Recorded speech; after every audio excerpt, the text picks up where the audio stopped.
ಎಲ್ಲರಿಗೂ ನಮಸ್ಕಾರ ಸ್ನೇಹಿತರೆ, ಸ್ವಾಗತ ನಮ್ಮ ಚಾನೆಲ್ಗೆ. ಸ್ನೇಹಿತರೆ, ಇವತ್ತು ನಾವು ಈ ವಿಡಿಯೋದಲ್ಲಿ ನೀವು ಇಷ್ಟಪಟ್ಟವರು ನಿಮ್ಮಿಂದ ದೂರ ಆಗಿದ್ರೆ, ಗಂಡ ಹೆಂಡತಿ ಮಧ್ಯೆ ಜಗಳ ಆಗಿದ್ರೆ, ನೀವು ಇಷ್ಟಪಟ್ಟ ಹುಡುಗ ಹುಡುಗಿ, ಸ್ತ್ರೀ ಪುರುಷ ಪ್ರೇಯಸಿ ಯಾರೇ ಆಗಲಿ, ಇವರನ್ನ ವಶೀಕರಣ ಮಾಡ್ಕೊಳ್ಳೋದು ಹೇಗೆ ಅನ್ನೋದನ್ನ ತಿಳಿಯೋಣ ಬನ್ನಿ ಸ್ನೇಹಿತರೆ. ಈ ಒಂದು ತಂತ್ರವನ್ನ ನೀವು ಭಾನುವಾರದ ದಿನ ಯಾವ ಸಮಯದಲ್ಲಿ ಬೇಕಾದರೂ ಮಾಡ್ಬೋದು.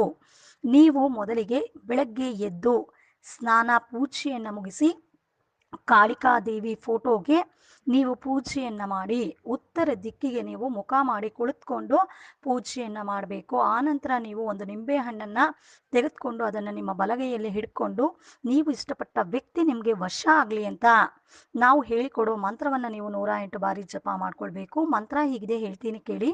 ಓಂ ನಮೋ ಕಾಳಿಕಾದೇವಿ ವಶಂ ಸ್ವಾಹ ಅಂತ ಈ ಮಂತ್ರವನ್ನು 108 ಬಾರಿ ಜಪ ಮಾಡಿಕೊಂಡು ಆ ಒಂದು ನಿಂಬೆ ಹಣ್ಣನ್ನು ಮಧ್ಯಭಾಗಕ್ಕೆ ನೀವು ಕಟ್ ಮಾಡ್ಕೋಬೇಕು. ಆ 2 ನಿಂಬೆ ಹಣ್ಣಿನ ಓಳಿನ ಮೇಲೆ ಆಮೇಲೆ ನೀವು ಸ್ವಲ್ಪ ಅಕ್ಷತೆಯನ್ನು ಇಡಬೇಕು.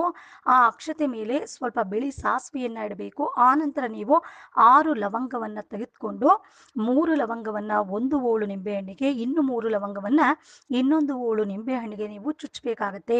ಆ ನಂತರ ಈ 2 ಓಳು ನಿಂಬೆಹಣ್ಣನ್ನು ಒಂದು ಕೆಂಪು ಬಟ್ಟೆಯಲ್ಲಿ ನೀವಿಟ್ಟು ಅದನ್ನು ನೀವು ಕಟ್ಟಿಕೊಂಡು ನೀವು ಮಲಗುವ ಕೋಣೆಯಲ್ಲಿ ಉತ್ತರ ದಿಕ್ಕಿಗೆ ಅದನ್ನು ಇಡಬೇಕಾಗತ್ತೆ. ಇಟ್ಟು ನೀವು ಮಲ್ಕೊಂಡು ಆ ನಂತರ ಮಾರನೇ ಬೆಳಗ್ಗೆ ಅಂದರೆ ಬೆಳಗ್ಗೆ ಬ್ರಾಹ್ಮಿ ಮುಹೂರ್ತದಲ್ಲಿ 5 ಗಂಟೆ ಸಮಯದಲ್ಲಿ ನೀವು ಸ್ನಾನವನ್ನು ಮಾಡಿ ಈ ಒಂದು ನಿಂಬೆ ಹಣ್ಣಿನ ಬಟ್ಟೆ ಗಂಟನ್ನು ನೀವು ತೆಗೆದುಕೊಂಡು ಹೋಗಿ ಹರಿಯೋ ಒಂದು ನೀರಿಗೆ ಬಿಡಬೇಕಾಗತ್ತೆ. ಇಲ್ಲ ಅಂದರೆ ಬಾವಿಗಾದರೂ ಹಾಕ್ಬೋದು. ಈ ರೀತಿಯಾಗಿ ನೀವು ಮಾಡಿದ್ದೇ ಆದರೆ ಈ ಒಂದು ತಂತ್ರ ನಿಮಗೆ 100% ವರ್ಕ್ ಆಗುತ್ತೆ ಸ್ನೇಹಿತರೆ.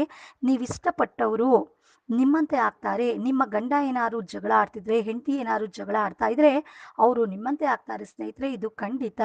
ಈ ರೀತಿಯ ಒಂದು ಸುಲಭ ವಶೀಕರಣ ತಂತ್ರಕ್ಕೆ ಸ್ಕ್ರೀನ್ ಮೇಲೆ ನಮ್ಮ ವಶೀಕರಣ ಸ್ಪೆಷಲಿಸ್ಟ್ ಗುರೂಜಿ ನಂಬರ್ ಬರ್ತಿದೆ. ಆ ನಂಬರ್ಗೆ ನೀವು ಕಾಲ್ ಮಾಡಿ ಈ ರೀತಿಯ ಒಂದು ಸುಲಭ ವಶೀಕರಣ ತಂತ್ರ ಮಾಡಿಕೊಡುವುದರ ಮೂಲಕ ನೀವು ಇಷ್ಟಪಟ್ಟ ವ್ಯಕ್ತಿಯನ್ನು ನಿಮ್ಮಂತೆ ಆಗುವಂತೆ ಮಾಡಿಕೊಡ್ತಾರೆ ಸ್ನೇಹಿತರೆ. ಇದು ಖಂಡಿತ ಎಲ್ಲರಿಗೂ ಒಳ್ಳೆಯದಾಗಲಿ. ಶುಭ ದಿನ. ಧನ್ಯವಾದಗಳು ಸ್ನೇಹಿತರೆ.